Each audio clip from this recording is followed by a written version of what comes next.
নমস্কার, আমি মানস ঠাকুর, chairman institute of skills. কিছুদিন আগে আমি বলেছিলাম আমি খুব তাড়াতাড়ি আসছি, ক্রিপ্টো কারেন্সি নিয়ে কিছু কথা আপনার সঙ্গে শেয়ার করব। ক্রিপ্টো কারেন্সি এটা নতুন কথা এবং আমাদের মধ্যে ছড়িয়ে পড়ছে। আমার মতে ক্রিপ্টো কারেন্সি যদি আমরা জানতে চাই তাহলে মার্কেট সম্বন্ধে একটু জানা দরকার।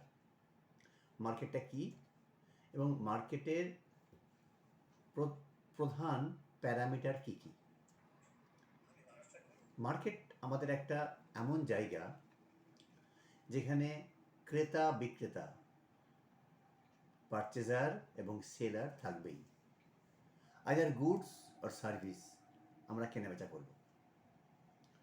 কিন্তু এই কেনাবেচার সঙ্গে আমরা কিভাবে ফাইন্যান্সিয়াল টার্মসকে জড়িয়ে ফেলব, এক্সচেঞ্জ কিভাবে করব, কিভাবে ফাইন্যান্সিয়াল টার্মসকে মেজার করব, এটাই সবচেয়ে বড় ফ্যাক্টর। আমরা যদি একটু পিছিয়ে যাই, আমাদের দেশে বহুদিন আগে মার্কেট বলে ছিল না, হাট ছিল, বাজার ছিল, কিন্তু সেখানে এক্সচেঞ্জ হতো, ফাইন্যান্সিয়াল এক্সচেঞ্জ হতো বার্টার সিস্টেম।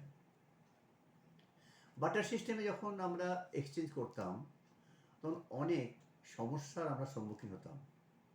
অ্যাকুরেসি, পারফেকশন কিচ্ছু ছিল না, ফলে আমরা ওখান থেকে সরে এসেছি। পরবর্তীকালে অনেক রকমের মুদ্রা এসছে, রৌপ্য মুদ্রা, স্বর্ণ মুদ্রা। এই করতে করতে যখন আমরা নিজেদেরকে ট্রান্সফর্ম করতে পেরেছি, আমরা টাকাতে এসেছি।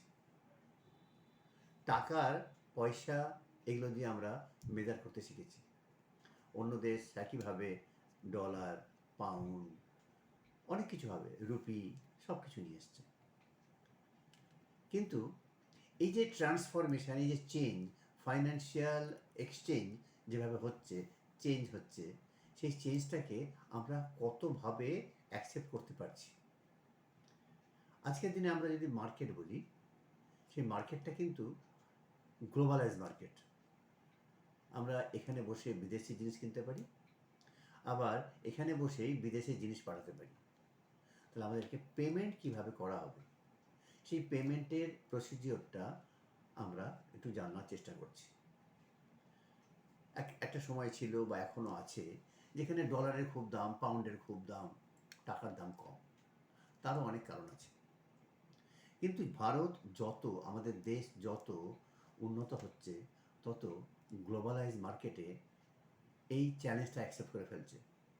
টাকার দামটা কিভাবে অন্য দেশের সঙ্গে গুরুত্ব পায় সেটা বোঝার চেষ্টা করছে।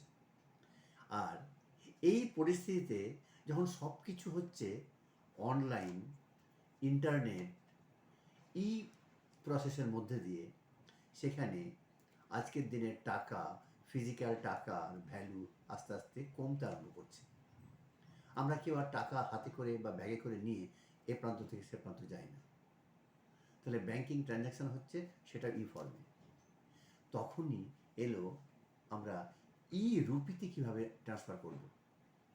সেইখানেই আমরা দেখলাম ক্রিপ্টো কারেন্সি, তার মানে exchange policy through net, through online, এমন কোনো সিস্টেম অ্যাডাপ্ট করা হলো। এই ক্রিপ্টো কারেন্সির যে প্যারামিটারগুলো আছে সেখানে আমরা দেখতে পাই bitcoin, ethereum, tether, US dollar, XRP, এই সমস্ত জিনিসগুলো, এই প্যারামিটারগুলো ওখানে থাকে। কিন্তু এই জিনিসগুলো প্রত্যেকটা দেশ, বিভিন্ন দেশ বিভিন্নভাবে মেজার করছে। আবার আমাদের দেশের সমস্যা কি? আমাদের দেশের সমস্যা হচ্ছে লোক সংখ্যা প্রচুর এবং অনেকেই এই টেকনোলজিটা বোঝার চেষ্টা করে না বা বুঝতে পারে না। তখনই সমস্যা আসতে পারে, যে কারণে আমাদের দেশ বা আমাদের দেশের যারা শাসন করছে তারা এইটার ওপর প্রচুর রিসার্চের জন্য চেষ্টা করছে। আমাদের দেশে কিভাবে এটাকে কন্ট্রোল করা যেতে পারে। এই ক্রিপ্টোকারেন্সি অনেক দেশে শুরু হয়েছে, কিন্তু এখনও আমাদের দেশে এটাকে কোনো ন্যাশনাল এজেন্সি থ্রু দিয়ে অ্যাকসেপ্ট করা হয়নি, কারণ সমস্যা অনেক বেশি। এই সমস্যাটাকে মিটিয়ে ফেলার জন্যই রুপির ব্যবস্থা করা হচ্ছে। সরকার চিন্তা করছে কত সহজে এটাকে রুপিতে ট্রান্সফার করা যায়। আমি আশাবাদী যে রুপি সাকসেসফুল হবে, গ্লোবালাইজ মার্কেটে রুপি রুল করবে, এবং এই যে আমরা বলছি ক্রিপ্টোকারেন্সি, বিটকয়েন, এগুলোর সঙ্গে রুপি একইভাবে সারা পৃথিবীতে রাজ করবে। আর একটা কথা বলা দরকার, যখন ক্রিপ্টোকারেন্সি বা বিটকয়েন এগুলো নিয়ে আমরা কালচার করছি, তখন আমাদের জানা উচিত ব্লকচেনটা কী। ব্লকচেন হচ্ছে একটা প্ল্যাটফর্ম যেখানে পুরো সিকিউরিটি দিয়ে এই ফর্ম ট্রান্সফার বা এক্সচেঞ্জ পলিসিগুলোকে রাখা যায়। আমি আশা করব এর পরের যে ভিডিওতে ব্লকচেন সম্বন্ধে আরও কিছু কথা বলবো। আমি খুব শীঘ্রই আবার ব্লকচেন নিয়ে বলতে আসব। আপনাদের যদি কোনো প্রশ্ন থাকে কমেন্ট বক্সে জানান।